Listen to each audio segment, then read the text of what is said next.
सावधान, आ रहे हैं फॉर्मूला गुरु आज बताएंगे कि म्यूचुअल फंड में ट्रैकिंग एरर क्या होता है और क्यों इसे जानना जरूरी है।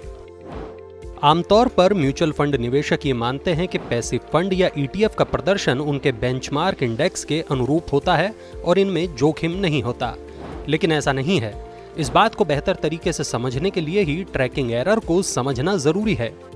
ट्रैकिंग एरर को समझने से पहले ये भी जान लीजिए कि पैसिव फंड क्या होते हैं।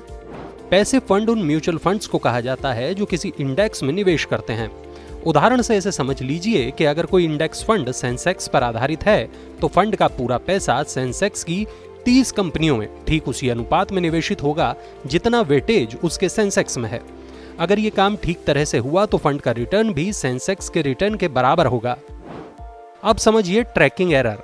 मान लीजिए सेंसेक्स ने एक साल में 12% का रिटर्न दिया और पैसिव फंड का रिटर्न 11 या 13% रहा तो ट्रैकिंग एरर 1% का हो गया। यानी सीधी बात यह कि फंड जिस बेंचमार्क पर आधारित है उसका रिटर्न उससे कम या ज्यादा है तो ये फंड का ट्रैकिंग एरर है। ये जितना ज्यादा उतना जोखिम ज्यादा और जितना ये कम फंड का प्रदर्शन उतना ही अच्छा। इंडेक्स फंड मैनेजर रोजाना ट्रैकिंग एरर की गणना करते हैं। अगर फंड ओपन एंडेड है यानी जिसमें आप कभी भी निवेश कर सकते हैं। सेबी की ओर से हाल ही में जारी सर्कुलर के मुताबिक किसी पैसिव म्यूचुअल फंड की मंथली फैक्ट शीट में ट्रैकिंग एरर और ट्रैकिंग के अंतर की जानकारी देना जरूरी है।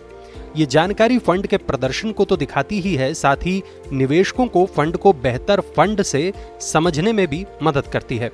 सेबी के मुताबिक किसी खास परिस्थिति को छोड़कर ईटीएफ या इंडेक्स फंड का ट्रैकिंग एरर कभी भी 2% से ज्यादा नहीं होना चाहिए। तो अगर आप पैसिव फंड में निवेश करते हैं तो गुरु के इस फॉर्मूले पर विचार करके फंड के प्रदर्शन को इस चश्मे से जरूर देखें।